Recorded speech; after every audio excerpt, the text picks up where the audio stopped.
Nah, sekarang berhubung ada Kiai Imad, saya ingin bertanya sebentar saja terkait masalah itu. Saya pernah mendengar dari orang yang menceritakan kepada saya terkait masalah nasab mereka yang saya sempat menuduh mereka bahwa mereka bukan zuriyah Nabi. Karena ada pernyataan begini, ya. Mereka itu mengatakan bahwa datuk mereka yang bernama Ali As-Sakran, beliau itu muncul di abad 9, dan di situ beliau mengisbat nasab Ba'alawi ini melalui jalur mimpi. Apakah Kiai Imad selama ini menemukan akan hal itu, atau memang mereka punya jalur yaqdatan bersama Rasulullah gitu? Karena kan mereka selalu begitu, bisa ketemu dengan Rasulullah tapi nggak ada yang jadi ahli hadis, nggak ada yang jadi perawi hadis. Jadi silahkan Kiai, saya udah banyak ngomong nih. Baik, Bung PJ. Ya, memang itu saya pertama kali bicara tentang nasab itu ketika awal daripada Sayyidina Syekh Abdul Qadir Al-Jilani radhiyallahu anhu di sebuah acara Majelis Wakil Cabang Nahdlatul Ulama di Kecamatan Tiga Raksa. Itulah awal mula saya berceramah tentang nasab, tapi belum bicara tentang Ba'alwi, tapi masih bicara secara umum bahwa apabila sebuah klaim nasab itu tidak bisa dibuktikan dengan kitab-kitab nasab dan DNA, maka patut diduga bahwa nasab-nasab itu adalah nasab palsu. Itu 2022, yaitu bulan November. Saya itu berkesimpulan tentang tesis itu bulan Oktober. Sebelumnya adalah orang yang sama Lakus juga seperti yang lainnya, tetapi mungkin saya lebih mempunyai kedekatan dengan para habaib daripada banyak kiai-kiai yang memang dari dulu tidak ada hubungan. Di Banten ini sangat jarang kiai-kiai yang berhubungan dengan habaib, tidak seperti di daerah-daerah lainnya. Tetapi memang saya salah satu orang yang banyak berhubungan dengan habaib dari dulu.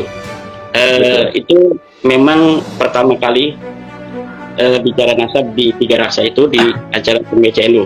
Kemudian terkait dengan apakah nasab Ba'alawi ini diisbat oleh mimpi pada abad 9, yang saya lihat dari kitab Al-Burqatul Musyiqah adalah kitab yang ditulis secara secara epistemologis dalam bidang tasawuf. Di dalam kitab Al-Burqatul Musyiqah Ali As-Sakran 895 Hijriah itu menulis silsilahnya, tetapi juga ditambah dengan kisah-kisah khurafat seperti tentang bahwa seseorang bermimpi bertemu dengan Rasulullah, bahwa dalam mimpinya aku titipkan di Tarim ini adalah titipanku. Siapa orang yang mencintainya maka dia mencintaiku, siapa yang membencinya maka dia adalah membenciku. Yang dimaksud titipan itu Ba'alawi. Jadi selain mereka itu membuat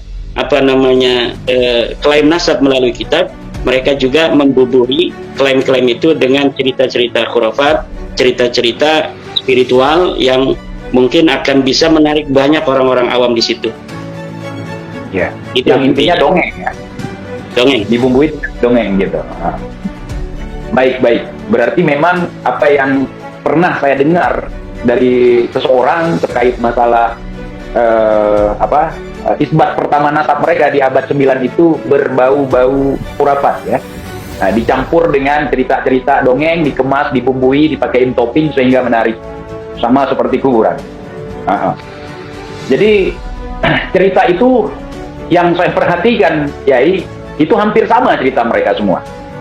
Dan sekarang pun mereka ketika ngamen di panggung-panggung, mereka tetap membawa cerita itu. Datuk mereka umur 7 tahun mengimami sholat, bahkan dalam satu rakaat bisa menghatamkan Al-Quran, dan itu mustahil. Kalaupun ada imam seperti itu, maka imam itu harus ditegur. Harus pakai perasaan, karena ada makmum yang tua, makmum yang sakit-sakitan di belakang, kan nggak boleh. Imam itu egois gitu, nggak boleh. Menurut yang diajarkan oleh guru-guru kita di Aceh gitu. Nah, walaupun suara kita bagus, walaupun kita fit, itu kita harus pikirkan makmum kita di belakang.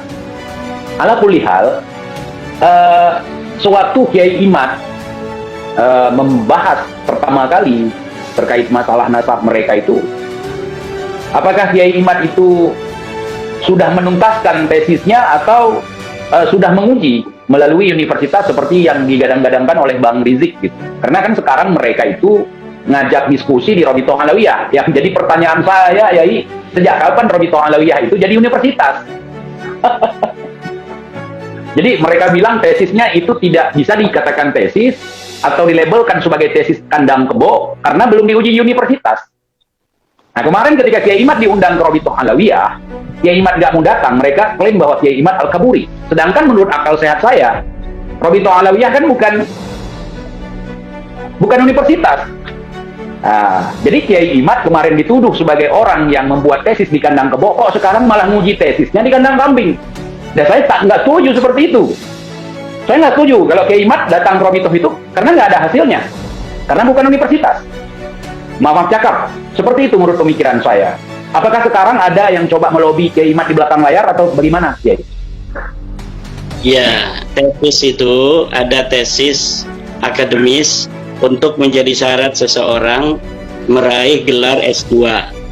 Seperti Betul. saya ini S2-nya itu bidang ilmu tafsir dan hadis di Institut Ilmu Al-Quran di Jakarta. Tesis saya, tesis akademis untuk meraih itu tentang Syekh Nawawi wa Kitabuhu Marah Labid, yaitu tentang tafsirnya Syekh Nawawi Tanara yang bernama Tafsir Marah Labid. Nah, itu namanya tesis akademis untuk meraih gelar S2, Master of Art atau Master Agama kalau di Institut Ilmu Al-Quran Jakarta. Ada lagi tesis filsafat, yaitu filsafat dialektika Hegel, di mana ada yang namanya tesis, sebuah kesimpulan proposisi yang ilmiah yang berbasis dengan langkah-langkah ilmiah, pengumpulan data, kemudian pengolahan data, kemudian analisa data, dan kemudian sajian data daripada apa yang telah kita teliti. Nah, itu adalah tesis dalam arti filsafat sebuah proposisi. Kalau dalam ilmu filsafat Islam itu disebut dengan qadiyah atau bisa disebut dengan khabar. Nah, ini bukanlah sebuah tesis yang dimaksud oleh banyak orang itu bahwa ini tesis. Itu maksudnya karena orang-orang itu orang-orang cerdas semua. Tesis itu tidak bermakna bahwa itu adalah sebuah syarat untuk seseorang meraih gelar S2.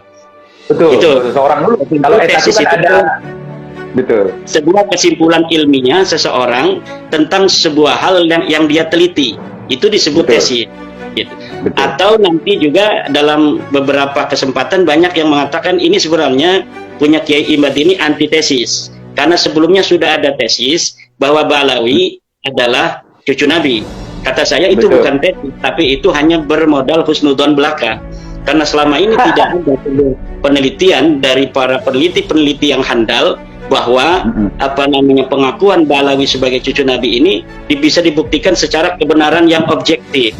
Kebenaran-kebenaran yang selama ini disajikan hanya kebenaran subjektif yang spekulatif, yang tidak berlandaskan oleh standar kebenaran ilmiah, di mana standar kebenaran ilmiah itu pertama dia haruslah bersifat logis, yang kedua bersifat empiris verifikatif. Nah, bagaimana sifat kebenaran dari tesis atau yang proposisi yang mereka katakan mereka cucu Nabi itu disebut kebenaran ilmiah yang logis apabila orang yang ada di abad 9 Ali As-Sakran 895 Hijriah menyimpulkan sebuah proposisi Ahmad bin Isa yang ada di 345 Hijriah mempunyai anak bernama Ubed. Mang Ubed ini tetapi sama sekali tidak ada data sumber sebelumnya. Dimana kan ini Bang TJ ada sebuah teori kebenaran namanya teori koherensi, di mana dalam teori kebenaran koherensi sebuah pernyataan itu dapat diakui kebenarannya apabila pernyataan itu sesuai koheren dengan pernyataan-pernyataan sebelumnya. Sebuah kitab yang ada di abad 9 isinya dalam sejarah itu dapat diterima apabila sejarah itu sesuai koheren dengan sejarah-sejarah yang ditulis pada sebelumnya. Apabila sejarah ini melibatkan sebuah tokoh dan kejadian yang ada di masa lalu, maka kitab yang ada abad 9 ini harus sesuai dengan kitab-kitab yang ada di masa di mana tokoh dan peristiwa sejarah itu terjadi. Sementara Nasab Ba'alawi ini ditulis di abad 9, orangnya ada di abad keempat 345 Hijriah tanpa ada koherensi,